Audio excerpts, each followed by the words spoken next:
Dr. Elmer, Advanced Neurospinal Solutions, and the question today is, how do compulsive disorders affect the brain? What area of the brain is affected? Okay, I want to change the way this is worded. Why? Because it sounds like compulsive disorder is something that's happening to the brain, rather than the compulsive disorder is a behavior of a brain that needs help. It's a problem within the brain that needs help. We put compulsive disorders into a category that we call hyperkinetic disorders. What does that mean? Too much movement. Say, well, compulsivity, sometimes it's movement, but sometimes it's just thoughts. Thoughts are movement too. They're all coming from the same place. Now, you have thoughts in the motor system. We talked about this before. The motor pathways are motor pathways, but we also use them to think with. So, let's talk about where in the brain we're having a problem to have compulsive behaviors or compulsive thoughts. When you look at the brain, this is the left cortex. Deep inside we have an area called the basal ganglia. And the basal ganglia is where we have sometimes called the reptilian brain or the most basic part of the brain, and that, but it's a reflex system. Anything that you do a lot, anything that you think a lot, you've created. Anything that you feel a lot, any emotions that you produce on a regular basis, you've created a wiring for it that is reflexive. You've created it. You've got reflexes, you hit the tricep and it goes. Those are spinal cord reflexes or even brainstem reflexes. But brushing your teeth is a reflex that you have wired into your basal ganglia so that you don't have to think about it at all. Now, the basal ganglia is also what we call the on-off or red light, green light system. When we look at the brain from the front, that we looked at it from the side there, say this is right and left. The cerebellum down here, here's the brainstem here. And we have these little pizzas on the side here, little slices of pizzas.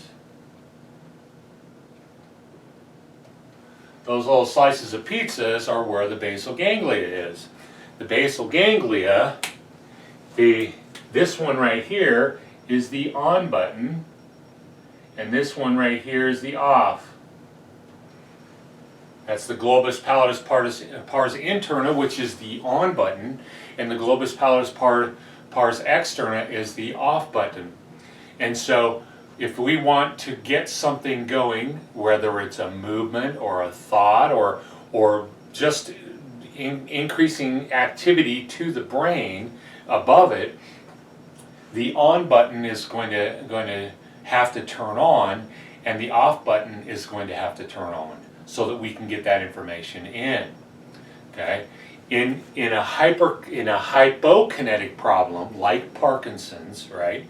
Parkinson's disease or Parkinsonians.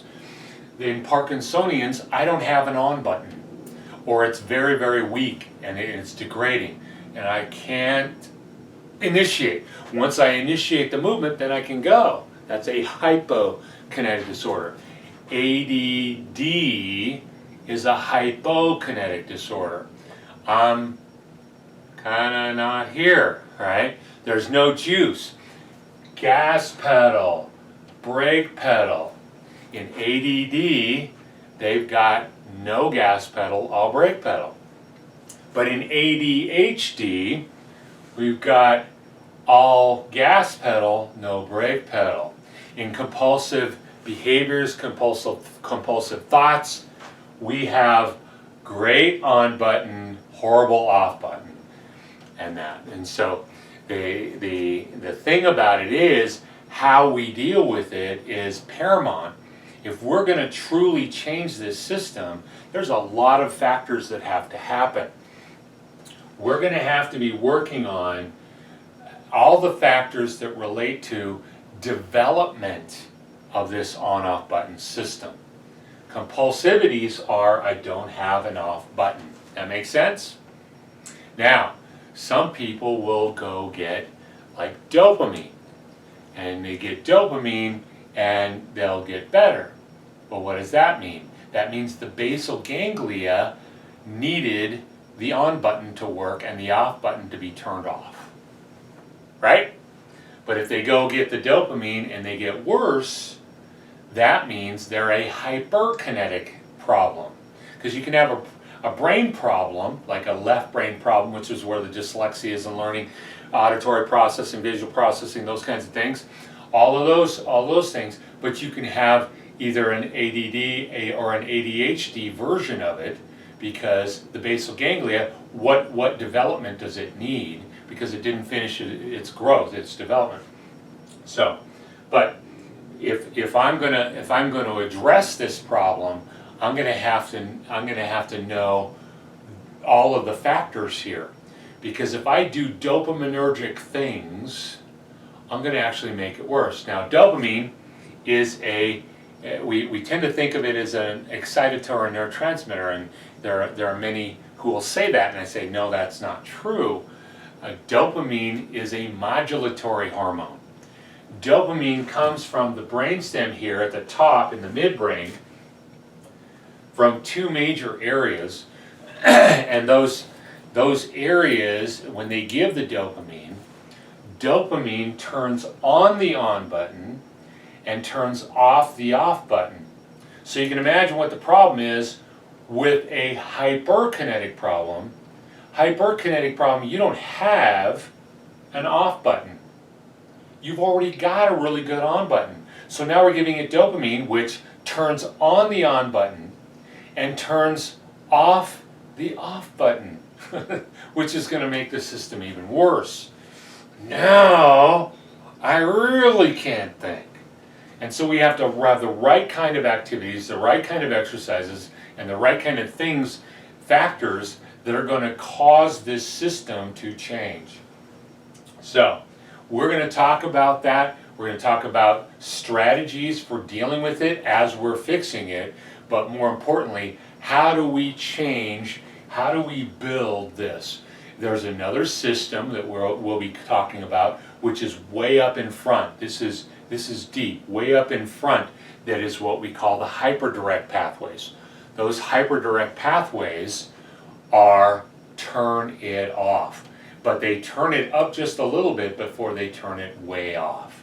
And so we have to give a very specific kind of exercises in order to change that, in order to make that system grow. This is the really advanced part of your brain. It's the stuff that normally doesn't develop until later on in life, but we can accelerate the process of the development of that circuitry to help it speed up the process of knocking down those symptoms that you're experiencing. So that's a big explanation on a big issue, in our world. And why didn't we create it? We didn't finish the development of the indirect pathway is the problem. And so the thing that we say in here all the time is the closer you get to the truth, the simpler the solution. So if you have any more questions about this, let us know. I'm going to be doing another video or two on this right away to give even more clarity. So remember, we're here when you're ready to take your life back.